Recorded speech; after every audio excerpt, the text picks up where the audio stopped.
kunnafoni min bɛ di nanzarakan na o bɛna yɛlɛma aw ye todunkan na a bɛna lase aw ma seeru sila maraka faama fɛ sabula kunnafoni sɔrɔbaliya o ye kunnasiri ye. Maraka faama ka journal banbara bɛna lase aw ma ka sababu ɲuman kɛ malizoom.net ye. Maraka faama i bisimila bi kunnafoniw bɛ cogo di? Bi ye ntɛnɛn janvier kalo tile 21 san 2019 kunnafoni labɛnna fasirijɛkulu maaw fɛ a bɛna lase ne Seyidu Sila maraka faama fɛ. Sori Gindo dɔgɔnɔkɛ faama k'ale to suya kɔlɛ la kunnafoni bakurubaw filɛ.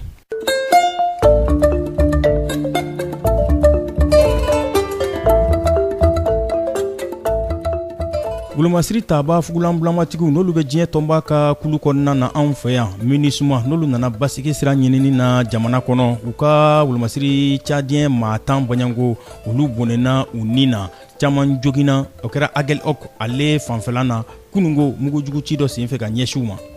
Kulu min bɛ n'u k'a ma Amicale des anciens élèves du lycée Badala sebiridon tɛmɛlen janvier kalo tile 19 ani karido janvier kalo tile 20 u ye don sigi don minnu n'olu bɛ bɛdala salo kofɔ ka ɲɛsin musoya banaw ani sugunɛji banaw olu lahalayaw ma o kɛra Asako Faba o kɔnɔna na Banangabugu la. Directeur général Institut des sciences politiques relations internationales et communication o ye sanna kalanso ye kan yɛrɛ ye o siratigɛ fɛ n'an ko ma bakuruba fɔla ISPRIC ale ɲɛminɛ Dr Mohamed Gagu a n'a nɔnamaw u ye samɛsamɛ foli kɛ ka ɲɛsin kalandenw u masurunyamaw ani u baarakɛɲɔgɔnw ma ka tila ka u ka baarabolo kuraw ka ɲɛfɔli kɛ olu la o kɛra dumunikɛnɛ dɔ dafɛla na sibiridonya tɛmɛlen u dagayɔrɔ la Badalabugu kulu sanfɛla na dɔnkɔrɔla kumabaw olu ye nin ye minnu bɛna walanwala aw ye sisan daani na aw ni ce maraka faama ka journal banbara lamɛnli la.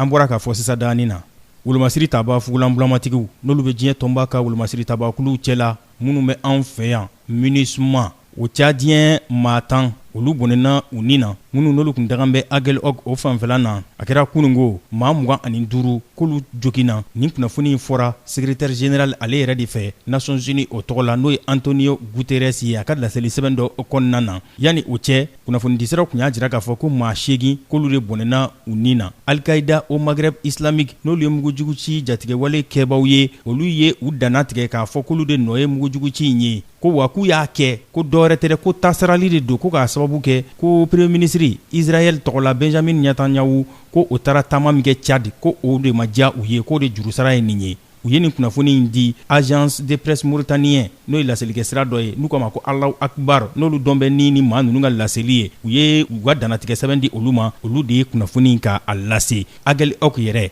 ale bɛ jamana kɔrɔyan fan fɛ Mali la ka taa a kaɲagaɲan fan fɛ a bɛɛ dancɛ kofɔ Mali ani Algérie u ni ɲɔgɔn cɛ kilomɛtiri 200 bɔɲango a b'o de fɔ a furancɛ janya a bɛ o kofɔ wa a jirala k'a fɔ ko Tchadi wolomasiri taaba ninnu k'u ye mugujugu cila ninnu u ye u kwa jɔn'u ye kosɛbɛ k'u fanga jira u la hali n'o y'a sɔrɔ bɔnɛ kɛra u ka fan fɛ kosɛbɛ a jirala k'a fɔ k'u ye maa damadama k'u ye olu don bɛrɛ la mugujugu cila ninnu cɛla wa i ka dɔn k'a fɔ k'u ye tigɛ da dɔ yɛrɛ kan ka tila k'u laboli Mohamed Saleh Anadif ale MINUSMA ɲɛma ye ale ye o kuma sɛbɛntiya minisiri faransi jamana o tɔgɔ la n'o ye musolaka ye n'ale ye wolomasiri tabaw ka minisiri ye Florence Parly ale ko kunungo sɔgɔmada fɛ France Inter o y'u ka laselikɛso dɔ o sanfɛla na k'a fɔ ko nin kɔni kɛra ka ɲɛsin ɛlɛ ni fɛn min ka dɔn k'a fɔ dɛmɛbagaw de ma minnu nana Mali dɛmɛ a kungo la ko wa ko jamana 5 min n'olu bɛ wulikajɔ la u nɔ kan n'o bɛ G5 Sahel jamana 5 ko fɔ Mali b'o kɔnɔ Mauritanie b'o kɔnɔ Niger b'o kɔnɔ Burkina b'o kɔnɔ Tchad b'o kɔnɔ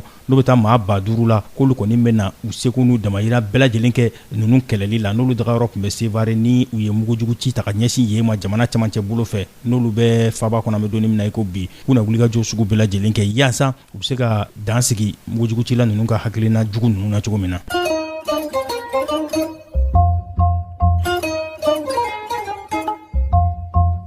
Kulu min bɛ n'u ko ma Amicale des anciens élèves du lycée Badala ni o ye ekɔliden kɔrɔ minnu n'olu bɔra lycée Badala la olu ka jɛrɛjɛkulu sibiridon janvier kalo tile 19 karido janvier kalo tile 20 tɛmɛlen u ye don kɛrɛnkɛrɛnnenw kɛ bɛɛ dala salo ye ka ɲɛsin musoya banaw ani sugunɛji banaw ka furakɛli ta ka ɲɛsin olu ma Banangabugu ale kɛnɛyaso kɔnɔna na n'u ko ma ko Asako Faba wa maa 100 Banyango musolakaw ani cɛlakaw olu de kɛra sababu ye ka ni bɛɛ dala salo in k'a sɔrɔ fu la maa hakili cɛrinenw olu fɛ minnu b'u ka baara dɔn kosɛbɛ furakɛli o siratigɛ la olu ye olu laraw ye u ka lahalayaw ye mun ye k'o ɲɛfɔ u ye u kan ka furakɛli minnu kɛ k'o ɲɛfɔ u ye.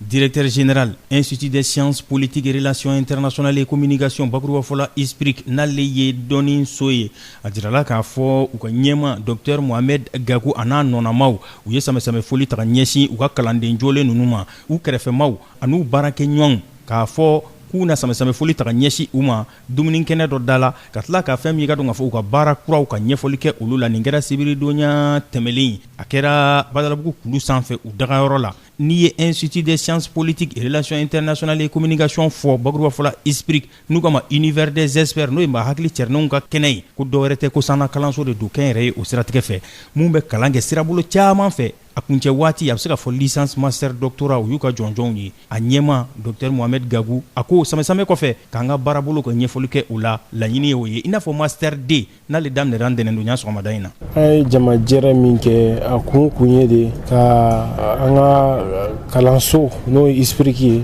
ka teriw n'a jɛɲɔgɔnw ani mɔgɔ fɛn fɛn ni an bɛ se ka dɔn an bɛ se ka nafa lase i ma k'olu wele ka na komi san kura bɔra ka san yɛlɛma foli kɛ u bɛɛ ye ka wale ɲuman dɔn kɛ caman fana ye ani ka hakilina jigi caman kɛ n'i y'a jateminɛ ko caman kɛra yanni nɔ mɔgɔ caman bɔra yan nɔ u ye ko caman sɔrɔ u ko a bɛɛ sababu bɔra ekɔliso in na u bɛ jigifa kuma bɔ a bɛ hakilisigi kuma bɔ a bɛ sewa kuma bɔ o mɔgɔw caman y'o kumaw fɔ yan olu bɛ minnu fana b'a fɛ ka dɔn o y'olu hakili sigi an ye suman bɔ ka di mɔgɔw ma walasa a ko bɛɛ ka kɛ i n'a fɔ bɛn kɔnɔna la a ka kɛ hakili ɲagali kɔnɔna la o de ISPRIC yɛrɛ cogoya ye duba de don jate kura minnu b'an bolo ani baara kura minnu bolo dalen don k'o ɲɛfɔ bɛɛ ye n'o bɛ mɔgɔ minnu kun kan ani minnu tun b'a faamu k'u ka faamuya bonya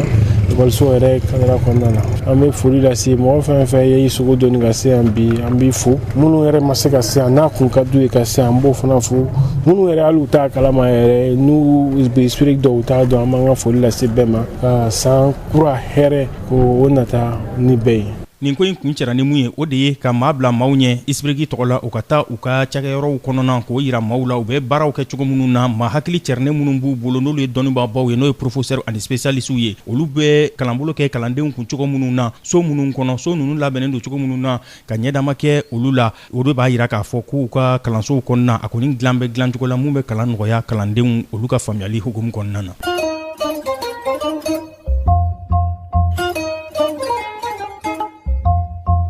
Conseil constitutionnel sénégalikaw fɛ yen ale ye sɛbɛn bɔ kunungo k'a jira k'a fɔ ko cɛbɔ 5 k'u jɛna ni olu de ka kanbɔli ye jamana ɲɛmaaya ɲinini na mun bila bɛ ka février kalo tile 24 nata kɔnɔ jamana ɲɛmaa bɔta Macky Sall ale bɛ olu cɛla wa maa dɔw kɔni olu sen bɔra la pewu o bɛɛ i ka dɔn k'a fɔ Gwara daba fila ko fɔ maire kɔrɔ Dakarikaw fɛ yen u ka faaba kɔnɔ Dakar n'o ye Kalifa Sall ye ani ministre kɔrɔ Karim Wade olu sen bɔra la.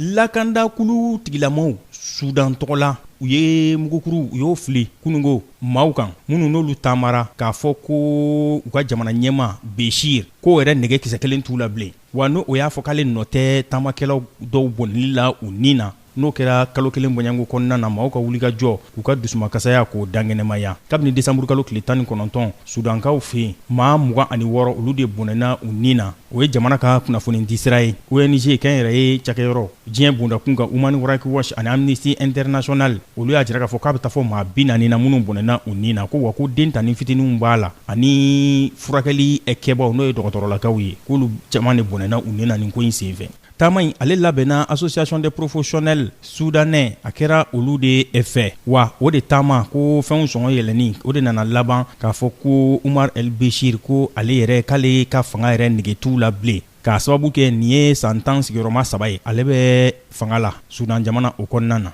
a nana coup d'état dɔ de senfɛ kabini san 1989 waati nin bɛ dan sigi bi laseliw la min labɛnna fasirijɛkulu maaw fɛ ka lase balimakɛ seyidu sila maraka faama fɛ sori gindo k'ale to suya kɔlɛ la ni ala man ka jɔnya jɔ an na an na ɲɔgɔn sɔrɔ yan sini waati kelen arajoso kelen ka kunnafoni kuraw arajo bɛnkan 97.7 tɔmi kelen fiɲɛ suru ka kunnafoni kuraw k'olu lase aw ma aw ni ce a k'an bɛn sini ni ala sɔnna a ma maraka faama ka bi journal banbara lasera aw ma k'a sababu ɲuman kɛ malizoom.net ye